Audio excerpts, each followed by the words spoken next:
Namaste and welcome to our continuing series, The Synthesis of Yoga with Ranganath. Today we are in the chapter The Systems of Yoga, page number 39, the last paragraph, The Path of Works.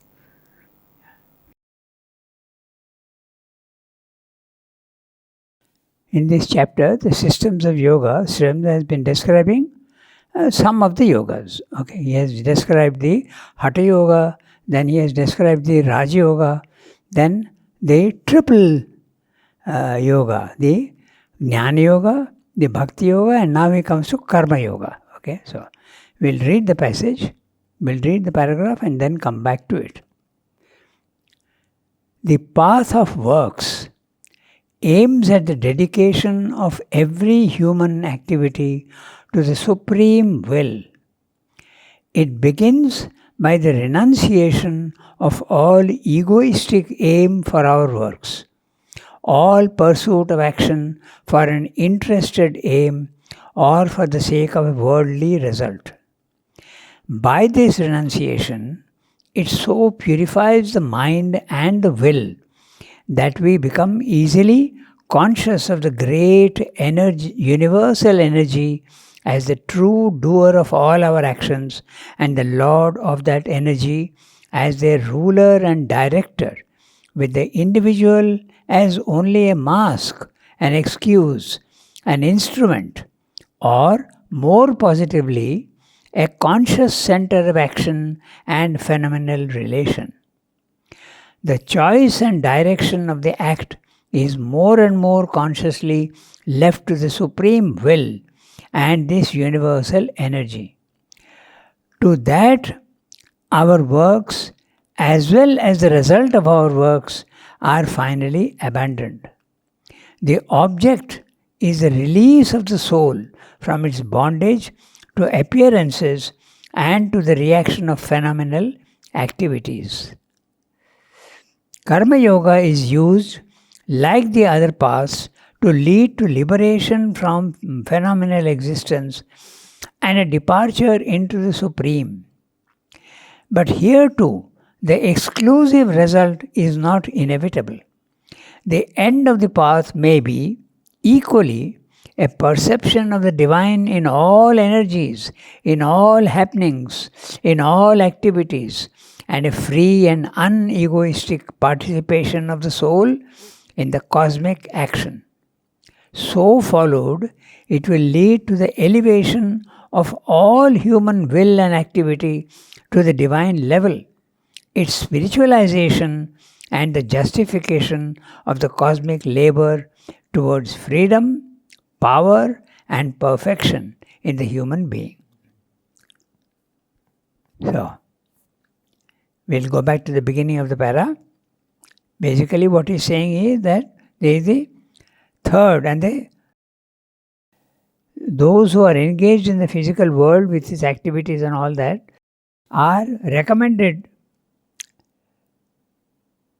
to do the Karma Yoga. It's the most effective way. The Jnana Yoga, traditionally, you sit quietly in one corner, and if you sit quietly in one corner so that the noise of the traffic doesn't disturb you, the noise of your neighbor's house or your family members looking at the TV don't disturb you, you go and lock yourself up somewhere, up in the attic or somewhere in your room and close the door. But then you are cutting yourself off from the physical world. But Sri has told you that is not necessary. You can resort to a practice of concentration even while doing anything. It's possible, theoretically and very practically at a last level, to think of God even if you are playing football or playing sitar or whatever you are doing. You can think of the divine. And thinking of the divine and remembering Him is one way of the Jnana Yoga. Same thing with the Bhakti Yoga. Their intention is to get away from the physical world, because the physical world is seen as something permanently imperfect. Sri Aurobindo does not agree with the permanent imperfection of the physical world. He doesn't believe in that, because there is an evolution. We are in the we have got stabilized at the mental level, but there is no guarantee that it won't go further. After all, it has already gone from matter to life to mind, and every time there is a quantum jump in consciousness. It is far superior. Life is superior to matter, mind is superior to life, so naturally there is a gradation. So why should we stop at mind? We should go to next one. That's exactly what Sri Aurobindo has come on earth to tell, that the evolution of consciousness can continue. Okay, so Karma Yoga is a very powerful method for that. In fact, Mother used to recommend mostly Karma Yoga.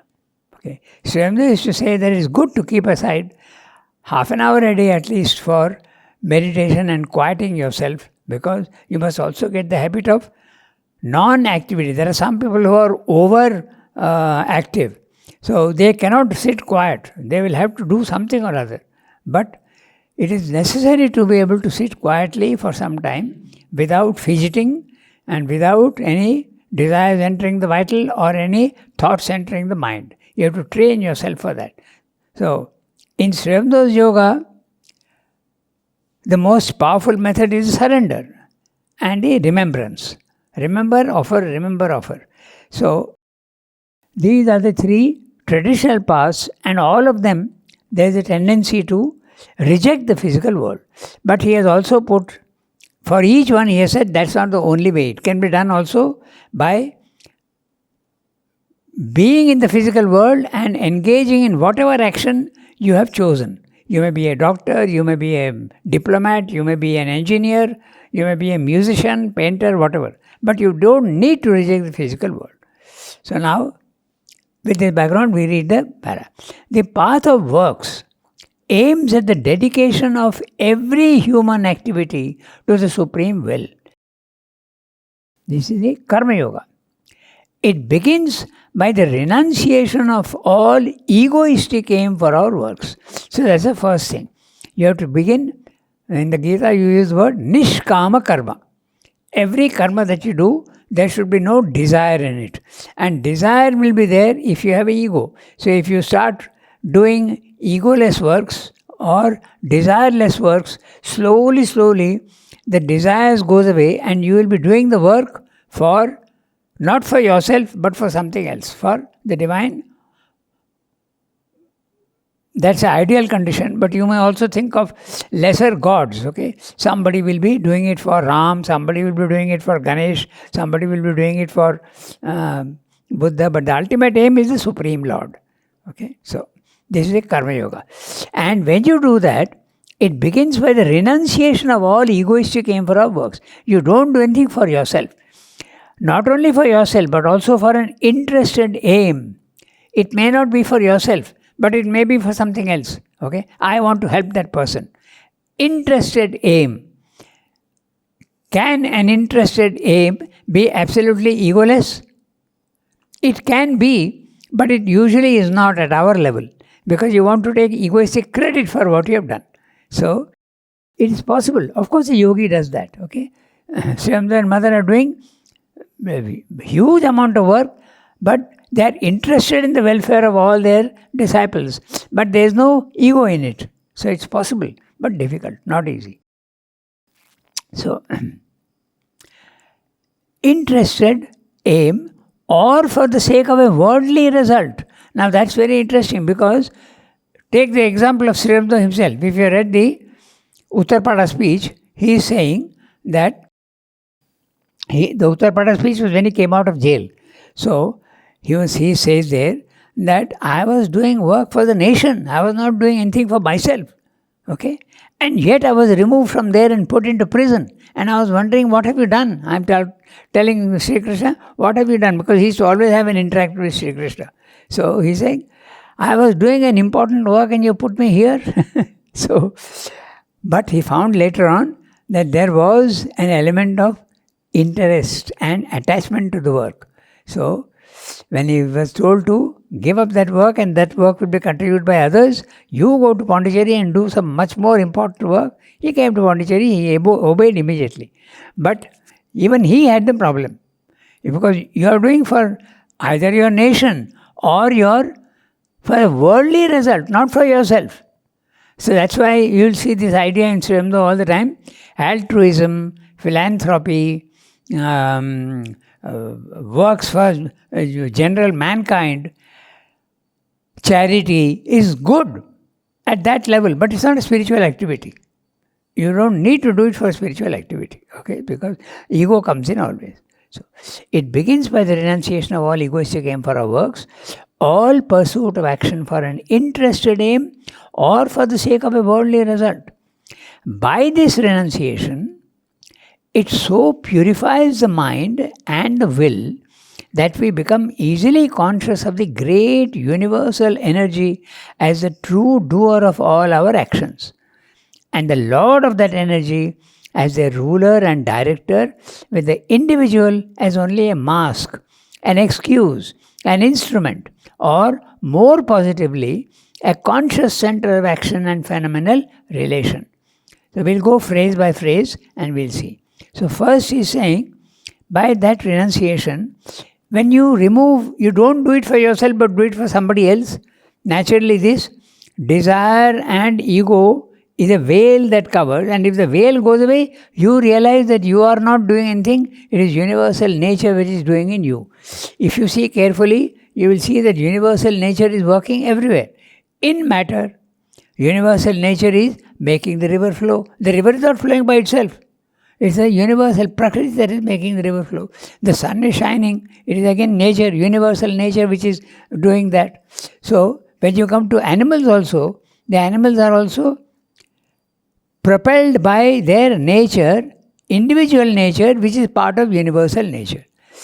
The tree is growing by itself, it is acting. The tree is growing by itself, but doesn't think I am growing. But when it comes to man, the same thing applies. When you are a baby, you are growing up. You don't think that I am growing up.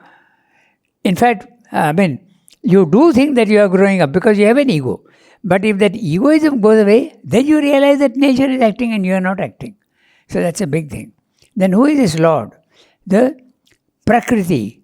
And the Lord is the Purusha, the consciousness. Okay, so we'll have a look at that. And the will purifies the mind and the will. It so purifies the mind that we become easily conscious of the great universal energy.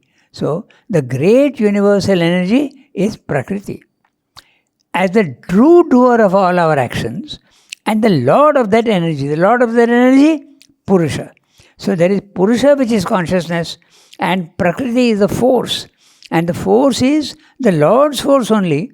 But when you go to the second level of consciousness, the second level, the spiritual planes, you see that there is hardly any connection between Purusha and Prakriti. You are in a conscious condition, and that's a reality. And the physical world is moving by itself mechanically, unconsciously. That's the first experience of the Nirvana or the Self or the Atman, if you want. The witness poise. The Brahman consciousness. The witness poise. The what? The witness poise. Yeah, that's right. The witness poise.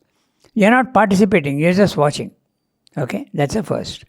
So, the Lord of that energy as a ruler and director, with the individual only as a mask, an excuse, an instrument, or more positively, is it necessary always to see the individual as a mask, an excuse, an instrument?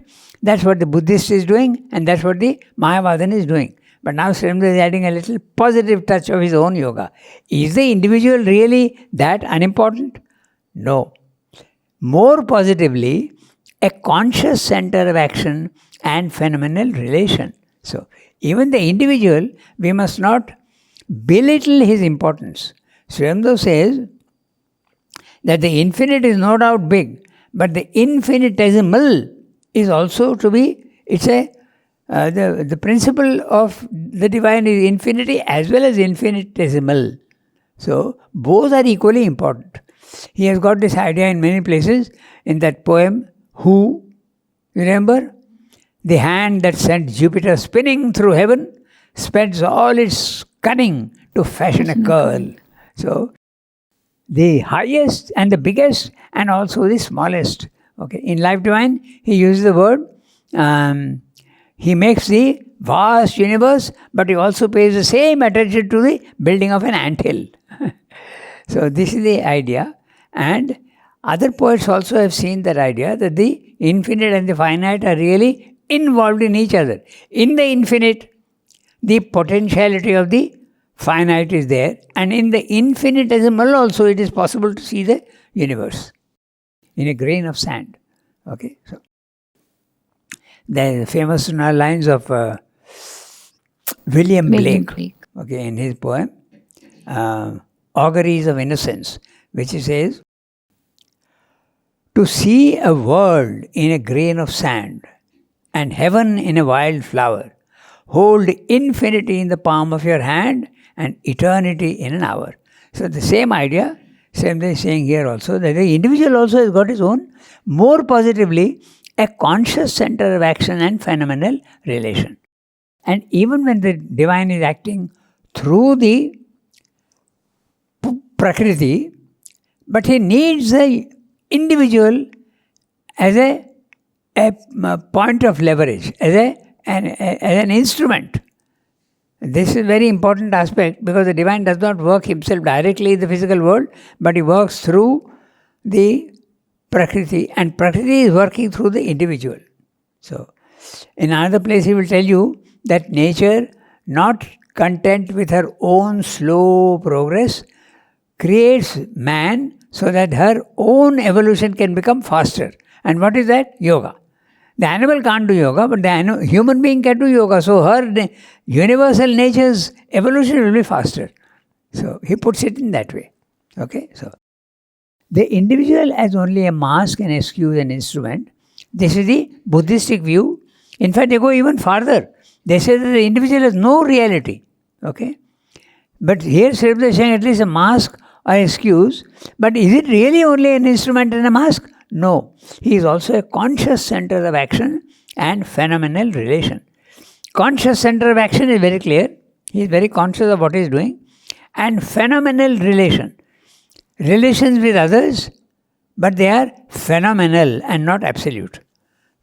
Phenomenal means something transient. Okay.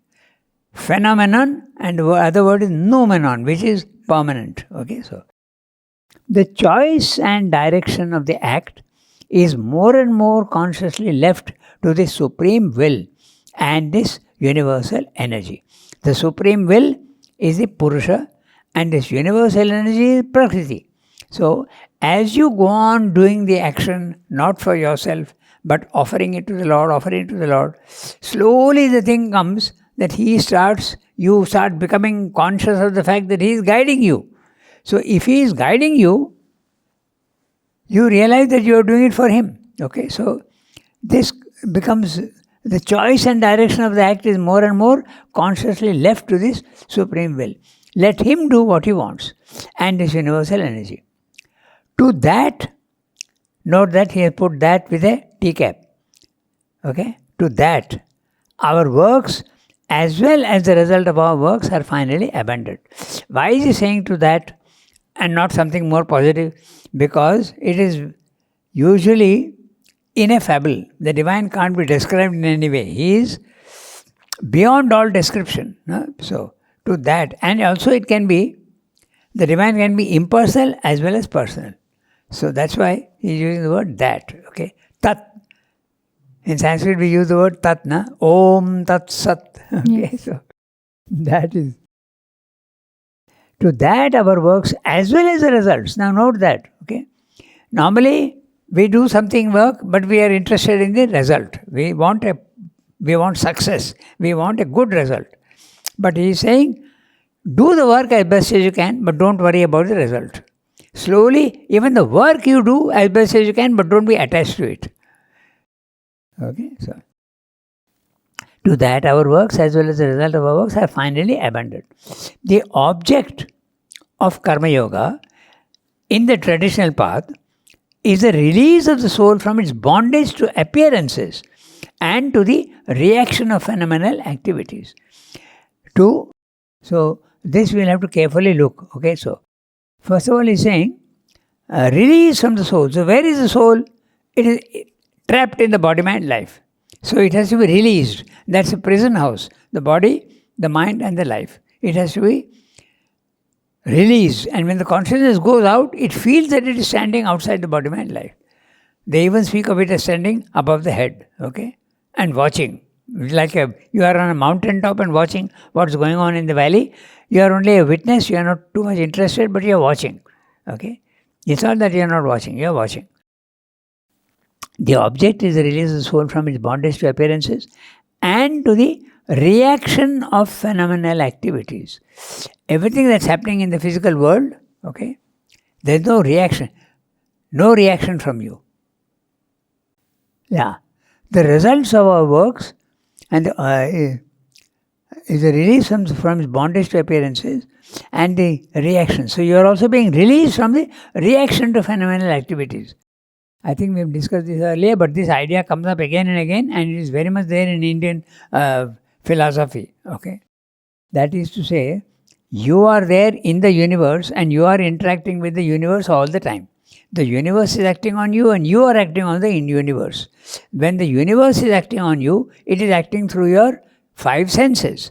The eyes, the ears, the tongue, the nose and the skin, touch. So these are the 5 senses. The universe is affecting you through your senses. If your senses are not there, the universe won't exist for you.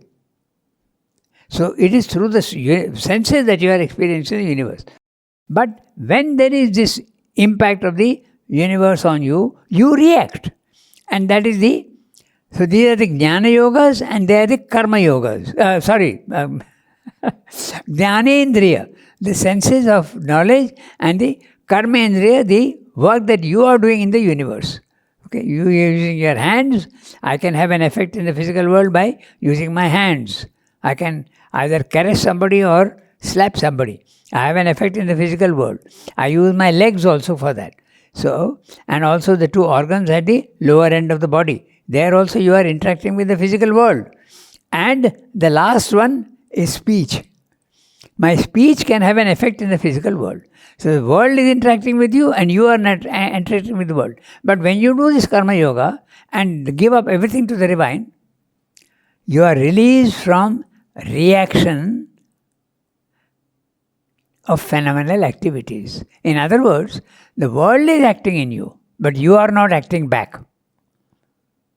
You are absolutely calm, quiet, no reaction from you at all. This is stage 1. But Sri Aurobindo says, of course you should react, but in the right way. That comes afterwards. So first you are reacting in the wrong way at level 1. You are reacting when someone scolds you, you react with anger. Second level, you don't react at all, even if someone insults you. Third level, you do answer and get back, but now your reaction is the right one. So what would be the right action if someone insults you? You explain to him why it is not so. Very calmly, quietly, you can turn around everybody.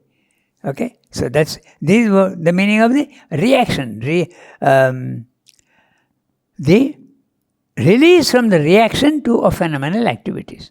Okay? So, Karma Yoga is used, like the other paths, to lead to liberation from phenomenal existence, the world, and a departure into the Supreme. So, from level 1 of the body-mind life, you are going into the transcendent consciousness. Okay, that's the usual. The Supreme is the third level, the transcendent consciousness. But here too, the exclusive result is not inevitable. What are you excluding? You are excluding the physical world. But he says it's not necessary to exclude the physical world. Most of the traditional paths say, if you work in the physical world, it will generate desire in you, it will generate ego in you, so don't do it. So get away from the physical world if you want to be spiritually free. Sri is saying not necessary. Much more difficult, his path. But then you are having an interaction with the physical world, you are helping others, and you are also taking the evolution forward. So, that's what. Karma Yoga is used like the other paths to lead to liberation from phenomenal existence and a departure into the Supreme. But here too, the exclusive result is not inevitable. The end of the path may be equally a perception of the divine in all energies. So, in the Karma Yoga, you are finally leaving the physical world and going away. But it need not be like that. You can see the divine in everything in the physical world. Naturally, you are not going to give up the physical world. You can see the divine in stones, in trees, in insects, everywhere you see the divine.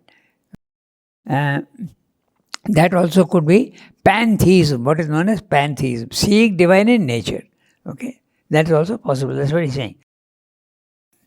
The end of the path may be equally a perception of the divine in all energies, in all happenings, in all activities, and a free and unegoistic participation of the soul in the cosmic action.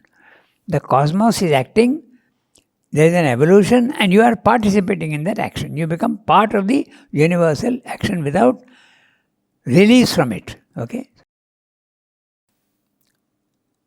Cosmic action. So followed, it will lead to the elevation of all human will and activity to the divine level. Its spiritualization and the justification of the cosmic labor towards freedom, power, and perfection in the human being. So, if you do that very well, then all your actions also will become divine. That's what he's saying. And what will you get? What is meant by divine? You will be free. You will not be a slave to your body-mind life. We all are slaves to our body-mind life. The body says, I want to eat, you will eat. The body says, I want to sleep, you will sleep. Power, you will get power. Now we are powerless. We have some power, very limited power. But Sri Aurobindo had power to even change events in the physical world. Perfection in the human being. Perfection, all the qualities that you can think of the divine will be there in you. Okay? And he's saying another thing, justification of the cosmic labor. Now that's interesting because in the beginning when you see the physical world, and why is the Mayavadan and the Buddhist giving up the physical world? It is so imperfect. There is death, there is falsehood, there is dirt, there is perversion. So impossible. But if you see the divine behind all these outer forms, you are not going to give up the physical world. That's what he's saying. Okay, so and there is a story in the Vedas, in the Rig Veda, where the divine and man are going together in a chariot. They are going to heaven, and it is Indra who is the divine, and Kutsa who is the human being. And the word Kutsa also is interesting, imperfect, okay, and very limited. Kutsa, properly. But they are sitting in the same carriage and going. This is the idea in the Life Divine also, and also in the Rig Veda, even in the Gita. There is Sri Krishna sitting in the chariot and there is Arjuna, the human being. Okay, so they are going, but as they are traveling together, Nara, Narayana. Narayana is the divine and Nara is the human being. But as they travel, what is the travel? Yogic process.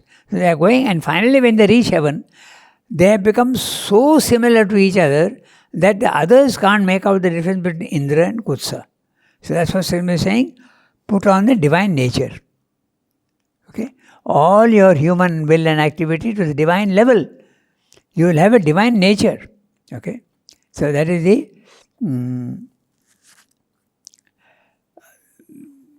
only Indra's wife, Shachi, can make out the difference between them because she is pure of heart. But the others can't make out the difference between Indra and Kutsa. That's the story. Okay, so that's what he's saying. Now, there is another interesting thing which one can say here. The Nara and Narayana, they are going together in that chariot. And the idea is basically the same also in the Bhagavad Gita. Okay, so Sri Krishna driving the chariot and Arjuna there being guided by him. Okay, cosmic labor. So when you reach the divine consciousness, you start understanding why there is suffering in the world and why there is misery, why there is so much of, why is death there, all this you understand. And what was a problem to you in the beginning in understanding these things now gets justified. The problems, you see the justification for their existence. That's what he means by the justification of the cosmic labor. If you remember, in all the other paras also he has used this word. In fact, there he has used the word cosmic travail. Here he is using cosmic labor. Okay? So he has covered Hatha Yoga, Raj Yoga, Jnana Yoga, Bhakti Yoga, Karma Yoga. These are the systems that he has discussed. There are other systems also which have come into existence, but there are so many different things. In fact, his own contribution is there, the integral yoga, which he describes over 800 pages. And by the way, he said that he never completed the book. Yes, the synthesis. Yeah. Yes. Synthesis is not complete. But in that ways, even Savitri is not complete. Yes. The whole book of death is not complete at all. He starts from Canto 3. So, that's the thing. So, But we can say that the life divine is complete. yes. He revised it in the 1940s. He revised the life divine. The whole book. Yeah. But there is a supplement to that. Okay. The supramental manifestation upon earth. The description of the Superman and the relation with the Superman and human beings. He has discussed that in detail in Life Divine also, but there also he has discussed that. What will be the nature of the human body, Right. the divine body, that he has discussed. So, we have completed the systems. Now let's see what he says next. So,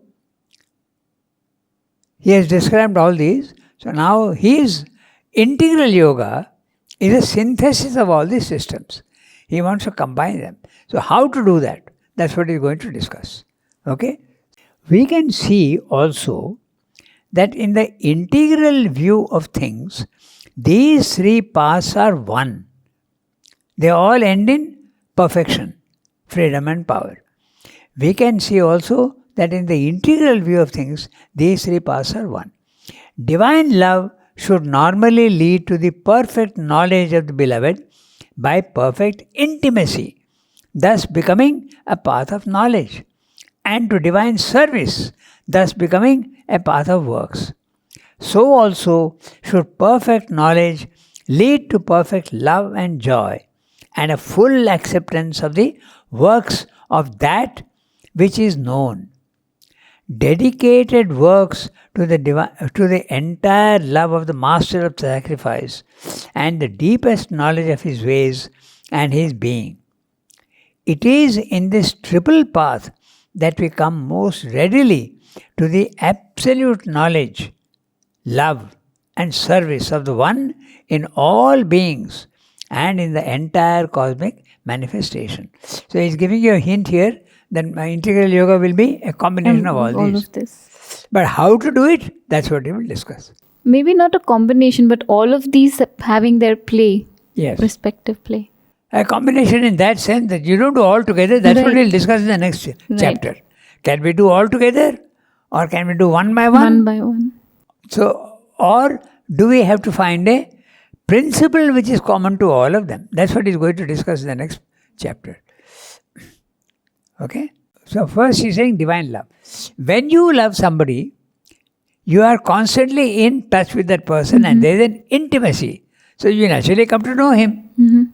So it leads to knowledge. It's very obvious. And when you have knowledge and you see that he is divine, naturally you want to serve him. Right. So all your action becomes service to the divine. Yes, that's what he's saying. Or also, so also should perfect knowledge. When you see you have perfect knowledge of the Jnana Yoga, it can lead to perfect love and joy and a full acceptance of the works of that which is known. So each one, whether it be Karma Yoga, Jnana Yoga, Bhakti Yoga, if pursued to its ultimate aim, often they don't pursue it to the ultimate aim, it can lead on to the other paths. That's what he's saying. The possibility is there. Okay.